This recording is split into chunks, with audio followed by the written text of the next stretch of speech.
Hello बच्चों, आज हम आपको सुनाने वाले हैं एक जादुई टब की कहानी।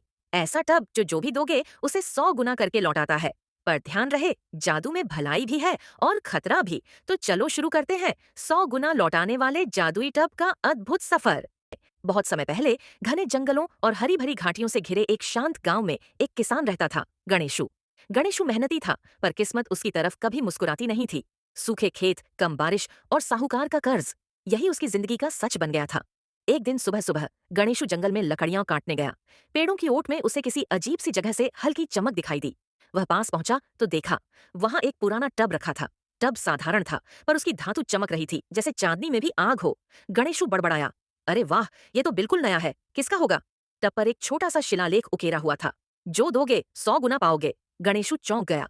यह, इसका मतलब क्या? जिज्ञासा उसे चैन नहीं लेने दे रही थी। वह पास के पेड़ से एक छोटा लीची का पौधा उखाड़ लाया और टब में डाल दिया। एक पल, 2 पल और अचानक टब के अंदर चमकदार प्रकाश फूटा। गणेशु डर कर पीछे हट गया, लेकिन जब प्रकाश खत्म हुआ उसने देखा, एक पौधा नहीं, पूरे 100 लीची के पौधे उससे बाहर गिर रहे थे। गणेशु की आंखें फटी की फटी रह गईं। हे भगवान, ये तो सचमुच जादुई टब है। वह दौड़कर घर आया, अपनी पत्नी को बुलाया। देख बीबी, हमें भगवान ने किस्मत दे दी। उस दिन से गणेशु ने गरीबगी को अपने जीवन से मिटाने की ठान ली। वह हर दिन अपनी मेहनत की चीजें, बीज, फल, सब्जियां, पौधे टब में डालता और 100 गुना पाता। कुछ ही महीनों में उसके सूखे खेत हरी वादियों जैसे भर गए। हर पेड़ फल से लद गया, कर्ज चुक गया, घर में खुशहाली लौट आई। लालची जमींदार की नजर, गांव का जमींदार भीखू सिंह, गणेशु की बढ़ती समृद्धि देखकर चकित रह गया। वह बोला, एक गरीब किसान इतनी दौलत कैसे बना सकता है? जरूर कोई चाल है। एक रात वह अपने गुर्गों के साथ गणेशु के घर चढ़ाया। सुन बे गणेशु, जो भी जादू तू कर रहा है मुझे बताना पड़ेगा, वरना जान से हाथ धो बैठेगा।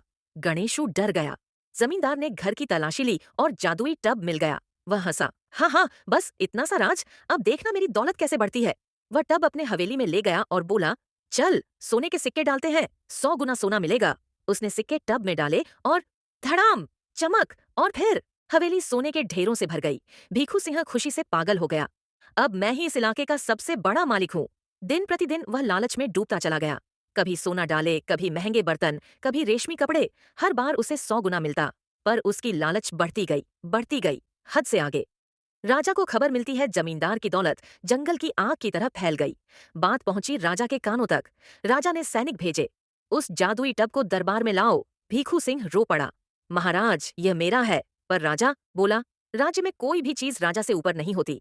टब अब राजा के महल में आ चुका था। राजा ने सोचा, अगर इससे 100 गुना मिलता है तो मेरा खजाना कब का भर जाएगा।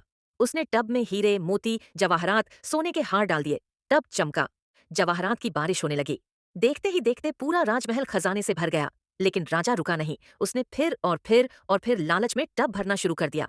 लालच की हद और परिणाम, जैसे जैसे लालच बढ़ता गया, राजा ने इतना सामान टब में डालना शुरू किया कि टब ओवरफ्लो होने लगा। धीरे धीरे वह टब की शक्ति उसके विपरीत जाती गई।